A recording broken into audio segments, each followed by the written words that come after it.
আসসালামু আলাইকুম সবাইকে ওয়েলকাম করছি যুবরাজ খানাবের। আশা করি সবাই ভালো আছেন। চ্যাম্পিয়ন্স লিগের আজকে রাতটা খুবই স্পেশাল।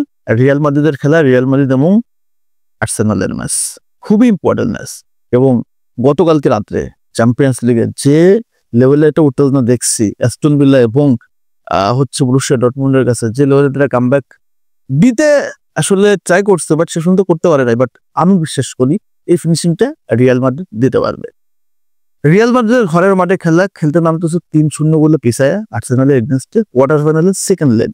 এবং সেটা যখন ম্যাচটা ফিনিশিংটা হবে সান্তিয়াগো বার্নাবিউতে, এবং সেখানটাতে এক কথায় দুর্দান্ত লেভেলে একটা ব্লিন্ডার হবে আর্সেনাল। আমি এটা বিশ্বাস করি এবং as a Real Madrid fan হিসেবে এটা বিশ্বাস করি। দেখেন, চ্যাম্পিয়ন্স লিগ এবং রিয়াল মাদ্রিদ একটার সাথে আরেকটা এত চমৎকার সম্পর্ক, যেখানে রিয়াল মাদ্রিদের 15টা চ্যাম্পিয়ন্স লিগ, তার ধারের কাছেও আসলে কেউ নাই। এবং আর্সেনালের চ্যাম্পিয়ন্স লিগ কিন্তু 0। ফার্স্ট লেগে আমরা দেখতে পারছি যে ওই ম্যাচটাতে ডেকলান রাইস দুটো অসাধারণ অতি মানবীয় দুটো ফ্রি কিকের মাধ্যমে রিয়াল মাদ্রিদকে কিন্তু হিউমিলেট করে দেয়। বাট ওই ডেকলান রাইস ফার্স্ট লেগে যেমনটা করছে, সেকেন্ড লেগেও যে করবে এটা কোনো গ্যারান্টি নাই। কারণ ডেকলান রাইস আহামরি লেভেলের প্লেয়ার না যে ভাই আবার প্রতিনিয়তই সেম খেলাটাই খেলবে। Exception can not be example. প্রতিনিয়তই ডেকলান রাইস এই কাজটা করবেন না। এবং আমি আর্সেনালের কাছে এমন কিছু দেখি না যে রিয়াল মাদ্রিদ সান্তিয়াগো বার্নাবিউতে এসে তারা ডোমিনেট করে রিয়ালকে হারাই দিয়ে চলে যাবে। বরং আমি এটা দেখি যে রিয়াল মাদ্রিদ আর্সেনালকে সুপার ডোমিনেট করতেছে। তবে শুরুর অন্তত 20 থেকে 25 মিনিট রিয়াল মাদ্রিদের জন্য খুবই স্পেশাল, খুবই ক্রুশাল। এই 20 থেকে 25 মিনিটের ভিতরে যদি রিয়াল মাদ্রিদ একটা অথবা দুটা গোল করে ফেলতে পারে, তাহলে আর্সেনাল এই ম্যাচটাতে একদম ছিটকে যাবে। এবং সেকেন্ড হাফ থেকে একের পর এক আক্রমণ, আর্সেনাল একদম বিধ্বস্ত হয়ে যাবে। তবে এই ম্যাচের যদি থিওরি একটু চেঞ্জ করে আর্সেনাল, ডিফেন্সিভ মুডে চলে যায়, তাহলে গোল আরো বেশি খাবে আর্সেনাল। যদি অ্যাটাকিং রোলে খেলে তাহলে হয়তো বা অনেক বেশি গোল না খেলেও ডিফেন্সিভ গেলেই তখন কিন্তু রিয়াল মাদ্রিদের এগেইনস্টে আর্সেনাল টিকতেই পারবে না। কমপক্ষে 5-6 গোল খাবে আর্সেনাল, আপনি লিখে রাখেন। এখন আসে রিয়াল মাদ্রিদের এই ম্যাচটাতে আসল প্ল্যানটা কি থাকবে। আসল প্ল্যানটা হবে রিয়াল মাদ্রিদের খুব সিম্পল, খুব ক্লিয়ার, আক্রমণ করতে করতে আর্সেনালের দুর্গ ভেঙে চৌচির করে ফেলা।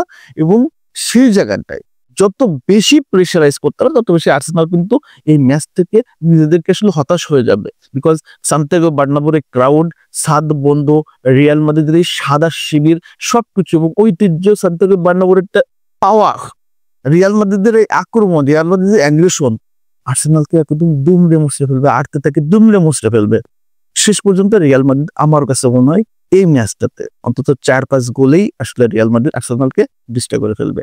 এই ঘটনা অবশ্যই ঘটা সম্ভব, এই ঘটনা অবশ্যই ঘটা পসিবল, বিকজ দলটার নাম রিয়াল মাদ্রিদ এবং টুর্নামেন্টটা যখন উয়েফা চ্যাম্পিয়ন্স লিগ, তখন প্রতিপক্ষ যেই হোক না কেন, সান্তিয়াগো বার্নাবিউর 90 মিনিট আসলে অনেক লম্বা সময়। এবং এই লম্বা সময় কতটা লম্বা সেটা কিন্তু সাক্ষী অনেক জায়ান্ট আছে সেইখানটাতে। বার্সেলোনার মতো দল আছে সেইখানটাতে, Borussia Dortmund, Bayern Munich, Chelsea, PSG, Manchester সিটির মতো জায়ান্টরা জানে যে সান্তিয়াগো বার্নাবিউ 90 মিনিট আসলে কত দীর্ঘ, কত নিঃশ্বাসের সময়।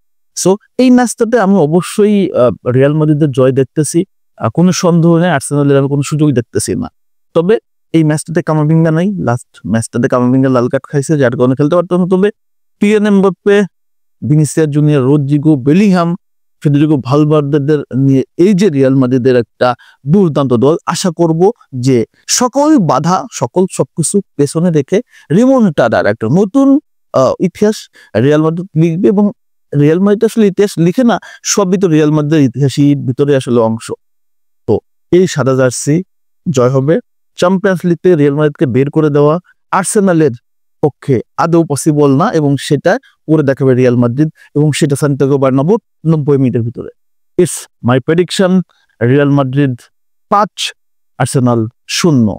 আপনাদের প্রেডিকশন অবশ্যই কমেন্টস করে জানিয়ে দেন। সবাই ধন্যবাদ। আবারও আল্লাহ হাফেজ জানাচ্ছি। আপনাদের প্রেডিকশনটা কমেন্টস করে জানিয়ে দেন। আসসালামু আলাইকুম।